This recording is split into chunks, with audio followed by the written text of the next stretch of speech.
그렇다면 또 다른 구체적인 치료 사례 들려주시죠, 박사님. 네.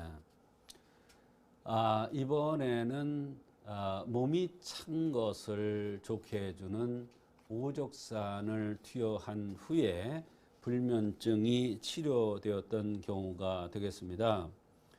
오적산 또한 수면과는 전혀 관련이 없는 한약입니다. 몸의 풍이라든지 한이라든지 습이 정체돼서 이것을 풀어주는 이러한 한약이 바로 오적산인데요. 이런 것들이 쌓이면 자궁에 여러 가지 내행대화라든지 이상현상이 나타날 수가 있는데 이런 것을 해결해 주는 것이 바로 오적산입니다.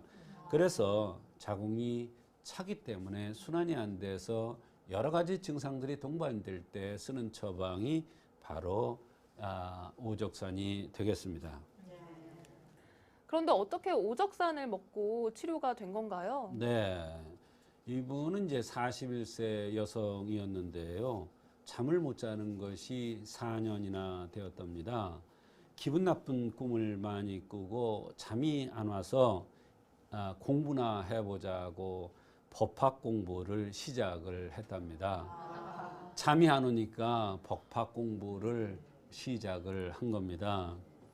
포도주를 조금 먹고 자는데 자꾸 그 양이 늘어서 고민이랍니다.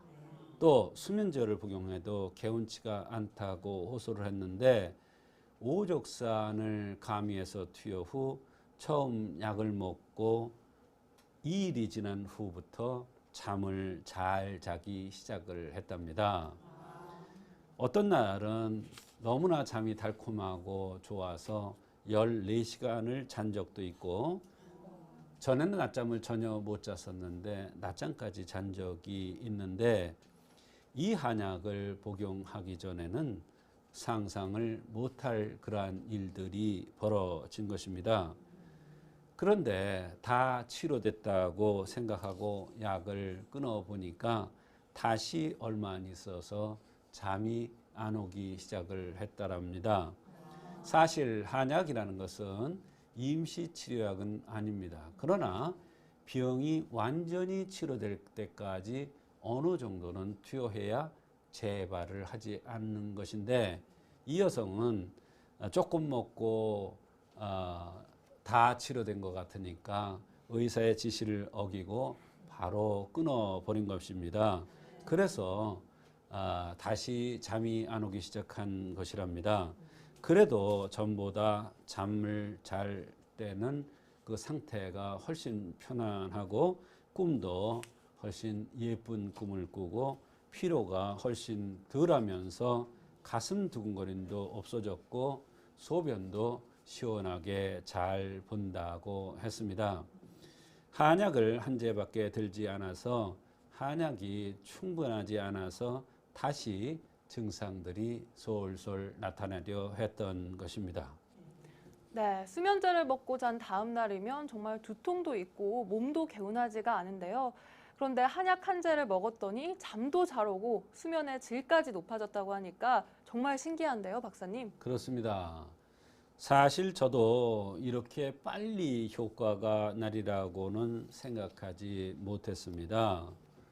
그러나 뚜렷한 원인이 있고 체질을 봐서 이 처방을 선방한 것인데요. 이 여성은 얼굴에 기미가 많고 다낭성 난소 증후군 때문에 오랫동안 고민을 하고 있었습니다. 또한 생리 7일부터 8일 정도 되면은 몸이 안 좋은데 컨디션이 너무나 안 좋고 부부간에 싸움이 자꾸 일어나고 또 잠도 잘 안 오고 몸살 같은 이런 것도 있고 여러 가지 컨디션이 너무나 안 좋다는 것에 주목을 했습니다. 그 밖에도 피로가 심하고 가슴이 두근거리거나 허리와 경추 디스크가 있으면서 소변이 찔끔찔끔 나오고 시원하지 않거나 역류성 식도염 같은 이러한 증상들이 있고 변비가 있어서 다른 약을 복용 중인데도 변이 시원하게 안 나온다는 이러한 여러 가지 증상들이 있었으며 2년 전에 갑상선 암을 진단받았고 신지로이드라는 약을 복용 중이라고 하였기 때문에 오족산을 선방한 것입니다. 네, 생리전 증상과 얼굴에 기미 잡티가 많은 증상을 토대로 감이오적산을 투여해 주셨는데요. 사실 불면증과 감이오적산 어떤 관계가 있는지 궁금합니다. 네. 이 여성은 특징적으로 얼굴에 기미나 잡티가 많다고 했는데 이것은 상한이나 상서입니다. 이게 무슨 뜻이냐면 찬 것에 상하거나 그걸 상한이라고 합니다. 상서, 더운 것에 상한 것입니다. 더위를 못 이기거나 추위를 못 이기는 사람이다. 이런 뜻입니다. 얼굴이라는 것은 여간에서 옷으로 뒤덮지 않죠. 아무리 춥거나 아무리 더워도 얼굴은 나와 있어요. 몸은 추위나 더위 등으로 보호되기 때문에 그 보호를 하기 위해서 옷을 입죠. 그러나 얼굴이라는 것은 가리지 않지 않습니까? 그만큼 얼굴은 추위와 더위에 강하다는 뜻입니다. 즉 외기에 강하다는 뜻입니다. 그런데 여기에 잡티라 기미나 주근깨 같은 게 많이 생겼다는 것은 추위나 더위를 잘 이기지 못해서 몸에 영향을 받고 있다는 그러한 뜻을 얘기해 주고 있는 것입니다. 그래서 얼굴에 잡티가 많은 것은 한의학적으로 병을 치료하거나 병을 진단할 때 대단히 중요한 요소가 됩니다. 또 생리 전에 몸살 같은 몸 컨디션이 안 좋은 것은 한해상에서 몸이 냉해서 운행되지 않아서 나타난 현상입니다. 여성은 생리에 이상 현상이 나타나면 이것을 우선적으로 치료해주면 생명의 근본인 자궁이 좋아지기 때문에 전신 건강이 좋아지고 불편했던 여러 가지 증상들이 치료가 되는 것입니다. 이것이 한의학적인 기본 원칙입니다. 이런 원칙에 따라서 한약을 투여한 것인데 그렇게 4년 동안이나 불면증으로 고생했던 그 잠이 안 오는 현상이 좋아졌던 것입니다. 네, 생리전 몸살이나 기미 잡티를 통해서 정말 많은 걸 알아내셨는데요. 그런데 박사님 말씀을 듣다 보니까 한 가지 궁금한 점이 생겼습니다. 네. 이렇게 상한이라고 말씀을 하셨는데요. 네. 구체적인 설명 부탁드려도 될까요? 네. 상한 한문으로 쓰면은 이제 쉽게 이해할 수도 있는 사람들이 있을 텐데요. 한에 상했다 이런 뜻입니다. 상한다는 것이 쉽게 생각하면 안 됩니다. 우리가 생선이 상하면 못 쓰죠. 네. 또 그 야채가 상하면 또 못 쓰게 되죠. 네. 사람이 한에 상한다. 상한.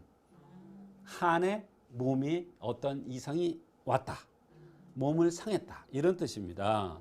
그러니까 굉장히 중요한 겁니다. 사실 상한이라는 것은 몸이 냉해서 인체가 정상적으로 작동되지 않아서 이러한 저러한 불편한 증상들이 나타나는 현상을 상한이라고 합니다. 한에 상하면 특징적으로 얼굴에 잡티나 주근깨나 이런 것들이 많이 생기는 것입니다. 예를 들어서 어깨가 아파. 그런데 환자가 왔는데 잡티가 많아. 그러면 이 사람은 한해 상해서 어깨가 아프구나. 이번에 무릎이 아파. 그런데 사람이 왔는데 보니까 잡티가 많아. 이 사람은 한해 상해서 몸이 차서 무릎이 아픈 것이구나. 무릎이 찬데 어떻게 통증이 와? 이상하잖아요. 염증이 있어야 통증이 오지. 이렇게 말씀하실 분도 있습니다. 그런데요. 차디 찬 곳에 나가서 한번 몇 시간 서 있어 보세요. 뼈마디가 녹아내립니다. 아주 이렇게 무슨 칼로 도려내는 것 같이 아픕니다. 아마 그런 거 아는 분들 많을 겁니다. 한에 상한다는 것이 그렇게 무서운 겁니다. 그리고 생리 전에 여러 가지 증상들이 나타나는 것은 바로 한에 상한 것인데요. 무슨 뜻이냐면 여성은 몸이 찬 것이 가장 큰 병이다 이렇게 얘기를 했습니다. 추위를 많이 타고 몸이 찬 것은 바로 자궁이 제 역할을 못하기 때문에 생리전에 시동을 걸려고 그러는데 시동이 잘 안 걸리는 현상이 생리전 몸살입니다. 그 증상이 있으면 대개 다낭성 난소 증후군이라는 그러한 병명이 같이 따라오게 되어 있습니다. 그렇기 때문에 이 여성의 경우에는 생리전 증후군을 치료해 주니까, 즉 상한을 치료해 주니까, 한의 상한 몸의 상태를 따뜻하게 해주니까 불면증이 생겼던 것이고, 그 한을 치료해 주니까 불면증을 치료할 수가 있던 것입니다. 사실 저도 그렇게 빨리 효과가 나리라고는 기대를 하지 않았습니다. 그런데 벌써 얼마 먹지 않아서부터 잠을 잘 자고 여러 가지 불편한 증상들이 좋아졌다고 했습니다. 우리가 잠이 안 올 때 조금만 추워도 잠이 안 옵니다. 조금만 더워도 잠을 잘 수가 없습니다. 그래서 오족산이라는 한을 없애주는, 한을 해결해주는, 몸을 따뜻하게 해주는, 활성화시켜주는 이러한 약을 썼더니 그렇게 신속하게 불면증이 치료된 것입니다. 이와 같이 한의학에서는 불면증이 왔을 때 그냥 수면제만 투여하는 것이 아니라 왜 불면증이 왔는가를 생각해서 그 흠을 보완해주면 인체가 정상적으로 운행되기 때문에 불면증이 해결될 수 있다. 이런 것이 한의학의 특징이자 장점이 되겠습니다. 네, 흠을 보완해주는 한의학적 치료 방법 정말 신기한 것 같습니다. 이렇게 오늘은 조성태 한의학 박사님 모시고 불면증의 한의학적 치료법에 대한 이야기 나눠봤습니다.